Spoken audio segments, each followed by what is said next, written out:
YouTube. We're going to call this a Garage Talk episode, I guess. And I wanted to talk about starting a business and what all that entails and my business that failed. So I guess I'm going to try not to go off on too many tangents and ramble on too much, but this might be kind of a long video. So I guess we'll start at the beginning. A couple years ago, I tried to start my own business here in my garage at home. And because I didn't want to get fined by the city for working on vehicles in my garage at home, I wanted to go legit and get a business license and all that. Well, before you can apply for a business license, you have to have an LLC. And it costs money to get an LLC, and then you apply for the business license, and that costs money. And you can be denied for your business license. So I got an LLC, applied for a business license, and read the rules carefully before applying for the business license, because it was expensive to apply for. And the way the rules were written, it was very well worded and very specific. And there was no reason to believe I'd be denied a business license to work on motorcycles here at my house, because it specifically stated automobiles, body work, heavy trucks, construction equipment, etc., but it did make no mention of motorcycles. And the business license was denied because it's not zoned properly. And, after conversations with the planning board and the mayor and the zoning people, they decided they get to define what every word in that law means and make up their own definitions for all the words. And even though it specifically mentioned certain things and made no mention of motorcycles, they decided a motorcycle is an automobile, and I can't work on I can't have a business license to work on motorcycles at my house. And that's as far as it went. So I was only out the money for the LLC and the business license, and I then dissolved the LLC and everything. And a couple of years later, I did it again and had a commercial location. So as soon as I secured a commercial location that was zoned properly, I got an LLC again, got a business license again, and started my business. There's a lot to starting your own business, and you really only see the ones that are successful, right? I mean, you go to those businesses every day. You don't really hear about the ones that failed very much, and you don't hear a lot about what happened or why it failed or what you have to go through to start the business. So like I said, you need an LLC, you need a business license, you need a reseller's permit, which you get as part of your business license if you're buying things at wholesale and then reselling them at retail, so like parts and oil and such. And when you try to go into business, you do a bunch of research and you figure out, what am I going to need to spend? How much money do I need? What's it going to cost me to keep this place running every month? Things like that. And you also need to get vendors. You need to get wholesale suppliers for your parts and whatnot. And I did research and I priced things out, and I thought I had solid numbers, and wound up spending about half again as much as I thought I was going to need to begin with, to get some things on hand and get some tools and equipment and stuff that I didn't already have, and just generally get the place up and running. So going into it, whatever you expect to spend, it's going to be more. It's going to cost more than you're expecting. There's going to be lots of little incidentals you didn't think of that are going to come up that's going to cost more money. So whatever you expect to need in reserve, you can at least double that. And then, once you have your business license and everything, you're paying everybody. You pay taxes monthly, and in addition to the sales tax, you're paying more taxes than that to the state. You have to have a credit card machine.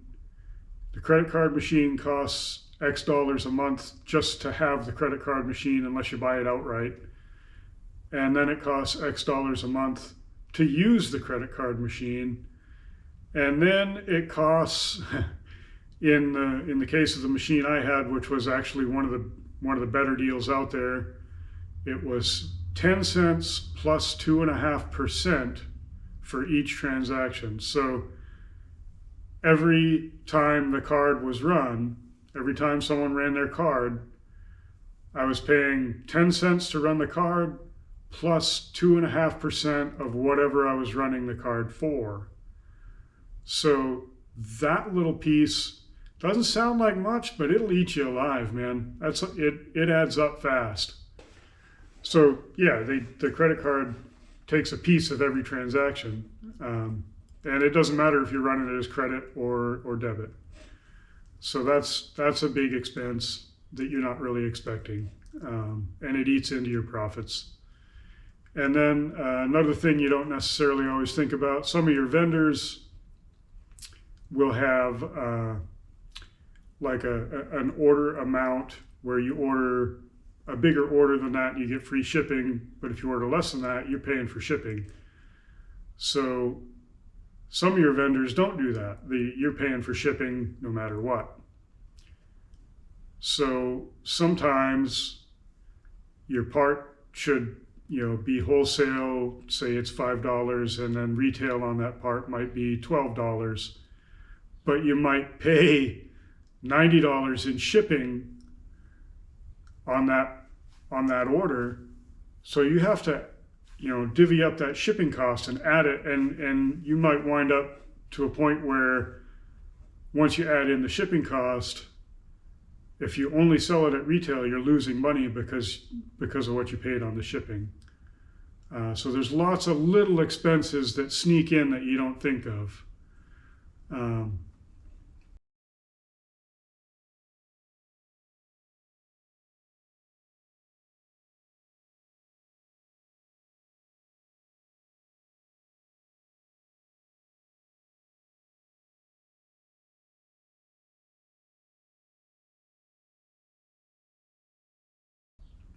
So it does cost a lot to open your business and keep it running. And my advice, if you want to start your own business right now, with the economy being what it is, don't. Because the reason I think mine failed was a combination of bad timing as far as like actually when I opened the shop. I opened the shop in February, which is, obviously it's the middle of winter and I'm in Washington State, but the weather was beautiful. It was cold, but the weather was beautiful. I've been riding since January, and as long as it wasn't raining, I was riding. I didn't mind the cold, but not everybody's as hardcore as I am. So I should have waited probably 2 months.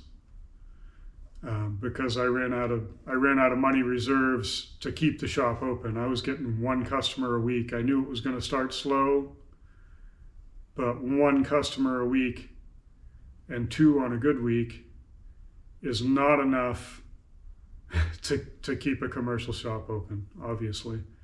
So if I'd waited about 2 months to open when the weather was better, I might have done better. But the other thing is, the economy right now is really bad. There are a ton of bikes for sale on Craigslist and Marketplace. And even now, they're going fairly cheap. Like you look at Marketplace right now and you'll see a bunch of bikes, and they've been on Marketplace for a month and they've dropped their price. And it'd be a great time to buy the bike if anybody had any money, but no one seems to. Because, a lot of these bikes, if the economy wasn't what it is right now, with the situation with Russia and Ukraine and the massive inflation and jobs not paying more, even though the massive inflation and we're still getting paid the same, so you're spending half your paycheck on groceries. So a lot of guys, instead of putting their bike back on the road this spring, they put it for sale. So that really hurt the business too. And I basically had no advertising budget. I didn't have a lot of money to start the business with. It cost more than I expected, and I could not afford to pay for advertising. I keep saying and I hate that, but I'm not a professional TV or radio personality, so I apologize. Just try to bear with me. There I go again.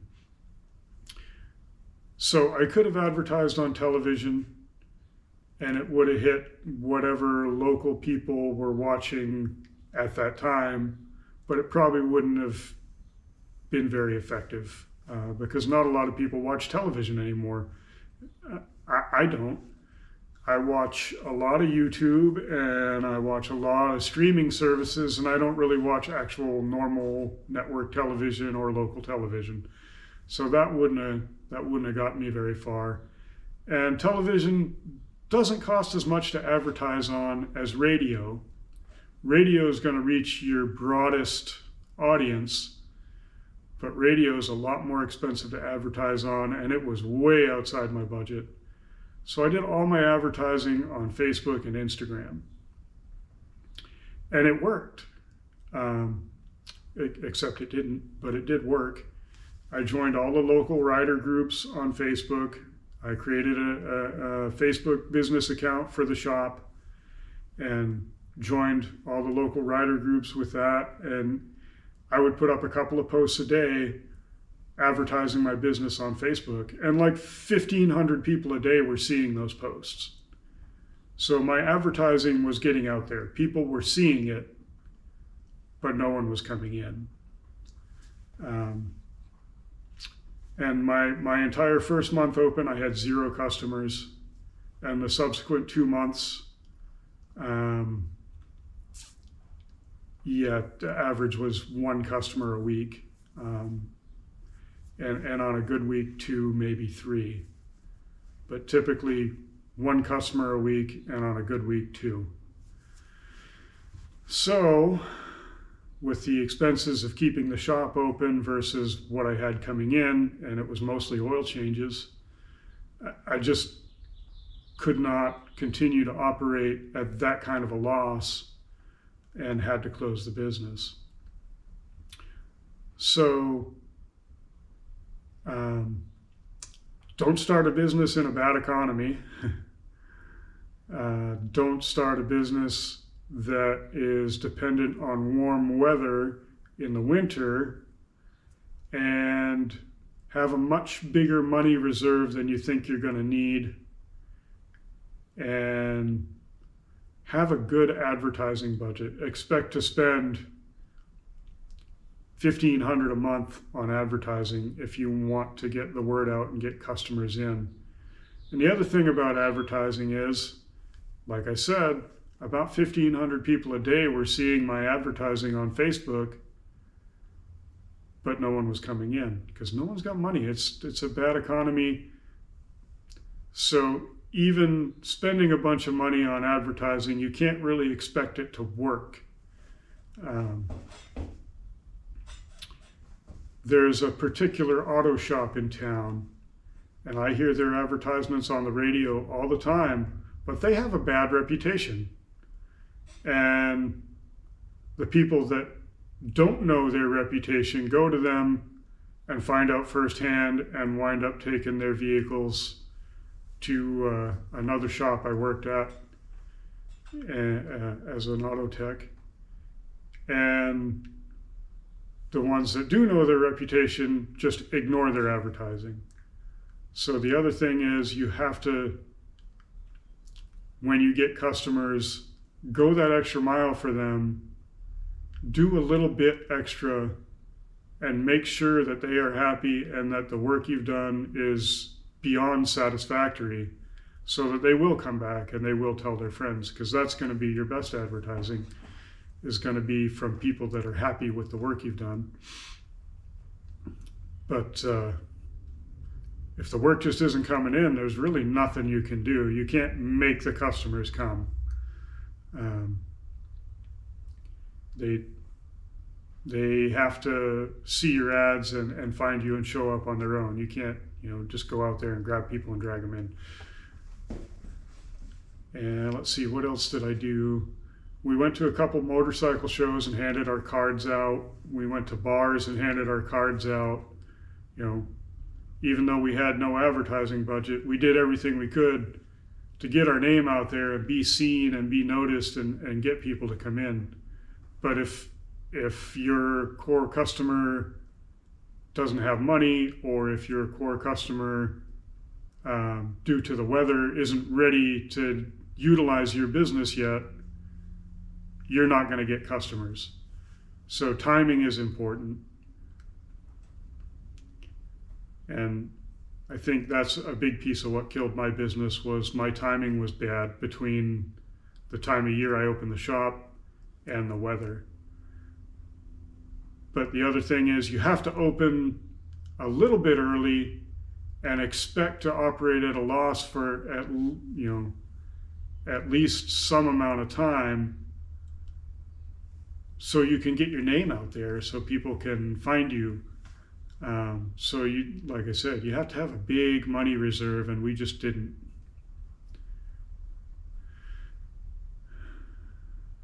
Trying to think what else. Oh, vendors. You gotta have vendors. You gotta have people you can buy from wholesale, and getting those vendors can cost a lot of money too.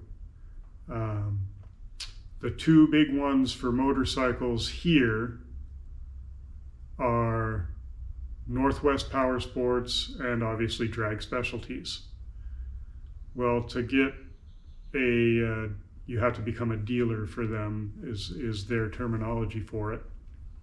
So to become a dealer for them, you fill out a big application, and then you have to make a minimum order, like an initial minimum stock order type order. And for Drag Specialties, that minimum order is $5,000. That is a big minimum order to stock up your shop, when you can't even be sure that someone's going to even come in and buy anything from you. And then Northwest Power Sports, the individual reps tend to choose the minimum order they want. So if they know you're on a tight budget, they might let you slide with a smaller minimum order for your initial order. Or if you're a bigger shop and you've got more at the ready, they might want a bit bigger of a minimum order. They'll work with you, is what I'm trying to say. And they have you spend X amount of dollars on an order and you get free shipping. So they were a good vendor, and they have good parts and good service and everything, and so does Drag. But you got to spend a lot of money to get these vendors with that initial order. So you might wind up with like a different vendor that doesn't have quite as good a selection, or maybe not quite as high a quality of some of the parts you're after, because you can't afford one of the big guys. Mid-USA was a good vendor, and they had really good prices, but the quality of some of their parts was not as good as like Drag Specialties. But they were a great vendor. The other thing is they always charged shipping on every order. So I had to be careful to incorporate the shipping cost into my cost on the parts before I figured out my markup on the parts and whether I could even sell them at retail. because the shipping was so expensive, because shipping right now is ridiculously expensive. I think I paid $90 shipping for 2 cases of oil. So if your wholesale price on a quart of oil is only $1.50 less than the retail price, and that's right around where it usually is. You don't make much on the oil. You make your money with oil on the labor for the oil change. And then you pay $90 shipping on 24 quarts of oil. You got to divvy that 90, you got to add that shipping cost to those quarts of oil. And now if you want to make $1 a quart, you're probably charging a little bit more than retail on those quarts of oil just to be able to make $1 a quart so that you can afford to order it again and put a little something in your pocket. And I don't like to sell stuff above retail if I can help it. So, because I feel like I'm screwing the customer. The customer can go and get their quarts of oil somewhere else at a parts store or wherever, or order them themselves off Amazon or J&P or whoever, and only pay retail and possibly even get free shipping if their order's big enough. And I can't compete with that kind of pricing. So I always felt like if I charged much more than retail, they would go get their things elsewhere on their own and maybe even not come back because they're upset that I'm charging too much for my parts. But at the same time, you have to do what you have to do. You can't lose money on parts because you're not going to make it up in labor, because most of your labor is actually going to lights and heat and water and phone and electricity and rent and taxes, because on top of the sales tax, you pay more taxes, and then you pay taxes on the actual income you made too. So you think your personal income taxes are bad. Your business income taxes are even worse. You're paying taxes on what comes in through your business 4 or 5 times before it goes into your pocket as profit. They eat you alive in taxes on a business.